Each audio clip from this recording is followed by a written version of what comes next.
Hey guys, this is JK from Softball Rebellion here, and I want to do another quick kind of pro concept video here for softball world, just because I did one for baseball and I used Christian Yelich as the example of how much shorter he got to get himself in a better position to work up, see the ball better, that kind of thing, make more consistent, better contact, improve your miss hits, obviously improve your best hits, that kind of thing. And I want to show you in softball, it's exactly the same. We have a player from UGA right here, lefty obviously, and we're just going to see, she starts, somewhat already preset with that back shoulder and elbow kind of pulled back behind her, but relatively, kind of tall here, a little bit of an angle.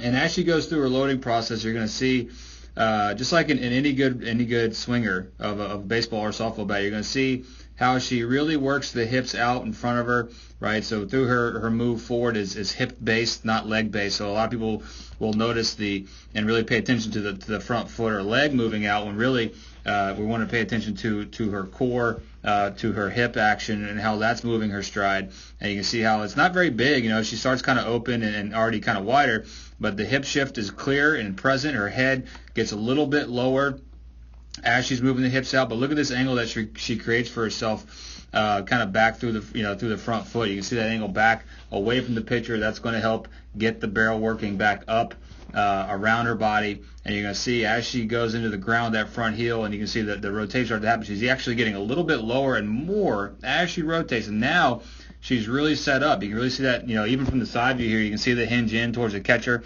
Again, really noticeable angle there.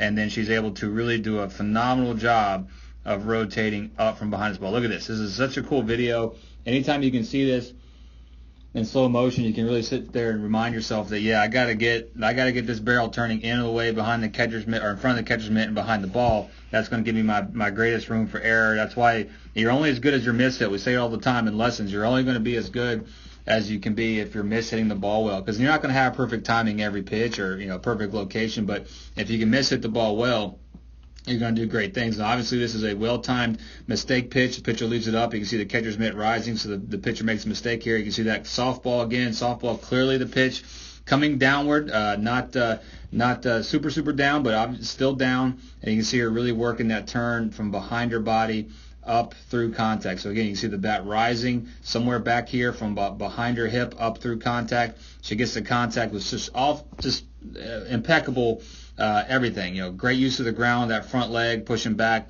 Obviously, great vision behind the ball, behind the barrel right there. So her nose is turned down. Can't stress that enough. If you got a young player with their nose pointed this way at contact and they're just kind of guessing where the ball might be. So very important that that's established and during training as well. But again, just that upward turn of the barrel is super good back here from behind her, and she continues to release. She builds that tension up during a load, turns it, starts to release it up through contact. That's when you see the release and the arm start to extend, not a forced extension, but a released extension. And you can see that launch angle clearly different coming off the bat. When this ball goes a long way. But again, you can see that turn, eyes staying behind contact for a little bit longer, and you can see that release of her shoulders and up. So if you're doing video work and you're seeing arm release down or flat, then you're going to see some missed contacts and some pop-ups and things that you just don't want.